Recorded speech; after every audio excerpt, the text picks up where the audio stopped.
This is Alex from DiamondArm. First off, read this disclaimer carefully. By the way, I have reopened the subscription to the newsletter, so you can just go here and subscribe. That will enable you to gain access to this entire newsletter. So you will get the zeitgeist, leverage sectors, and there's more coming. And you can see here that the performance is pretty substantial vis-a-vis the S&P 500. And there's a bunch of other stuff here as well. So definitively a good deal.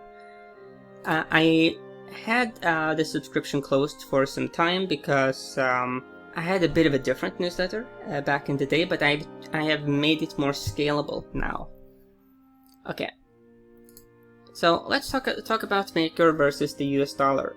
This is one of those cryptocurrencies that's recently seen certainly some increase in popularity, because it's, as it labels itself, the world's first unbiased currency. This is very important because there's a lot of economic warfare out there. Money is definitively power politics, and unfortunately we do see that economic warfare is seeping into certain cryptocurrencies.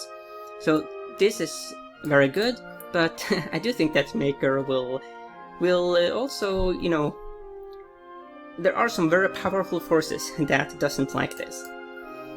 DAI is a stable, decentralized currency that does not discriminate. Any individual or business can realize the advantages of digital money.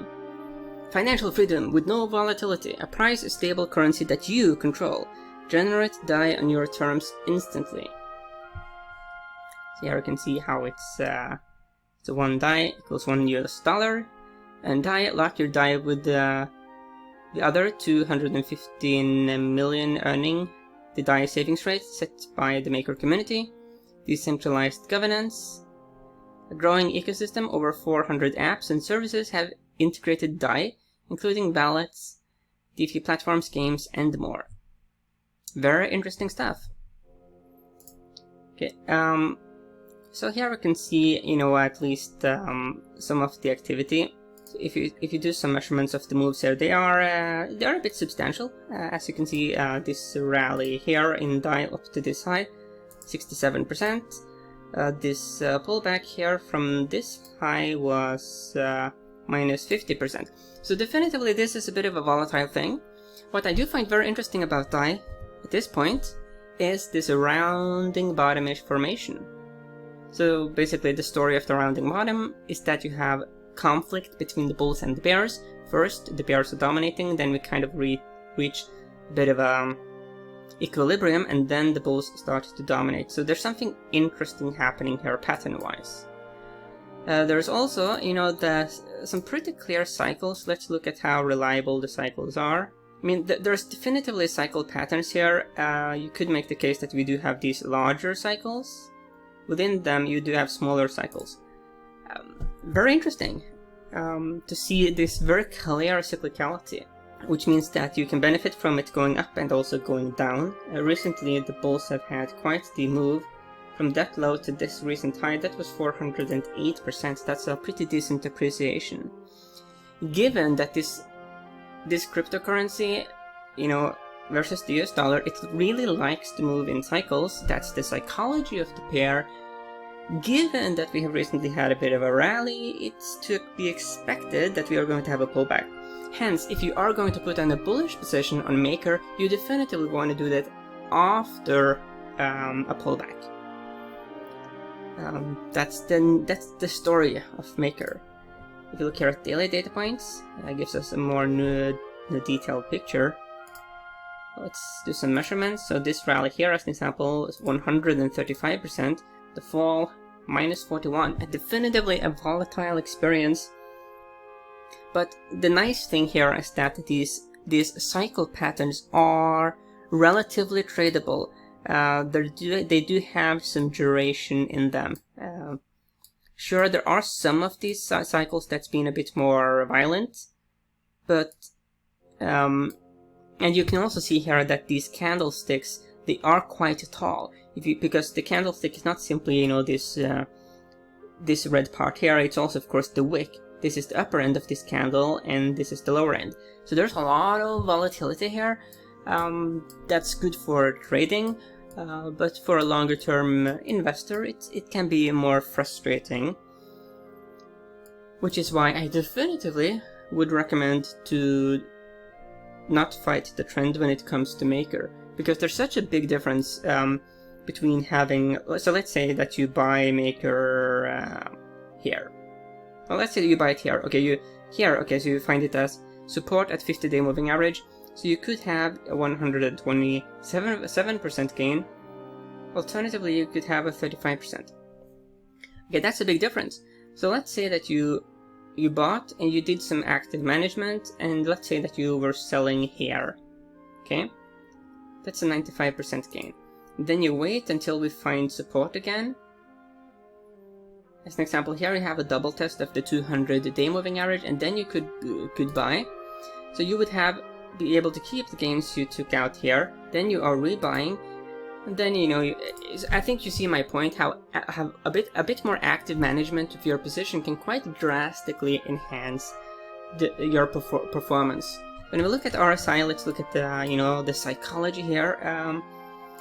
You see here that it doesn't like to be overbought or oversold. That's a tradable observation, which means that given these cycle patterns, if you are able to get in when it is touching like the low end of the RSI, that's a very good. Historically, it's been a good time to enter. Like here, very good time to enter. Here, we did face rejection here though, but if you did some active management, you could have a nice gain here as well. So from here to there, that's 31%. Even here it is 20%, and of course, so if you got out around here, you would have a gain. We don't really test the RSI here. Here we do break below it, we become oversold, and this of course was a monster rally. So that's something to consider if you're going to put on a bullish position. You could of course also be bearish on a Maker during these pullback cycles that are quite frequent. Of course, given that the cryptocurrencies can move very violently, all of a sudden, like if some great news comes, it can really like blow you out if you are a bear. So definitively, as far as being bearish, the cryptocurrency community is one of the most dangerous places to be a bear. Let's talk a bit about the subscription.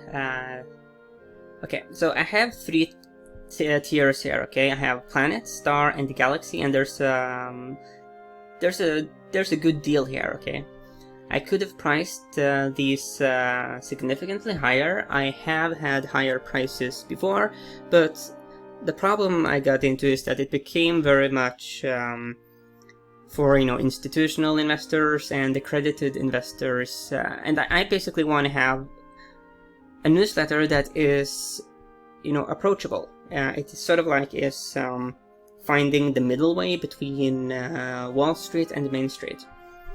So these are really good deals. With the Planet subscription, you get the Excel portfolios, and that's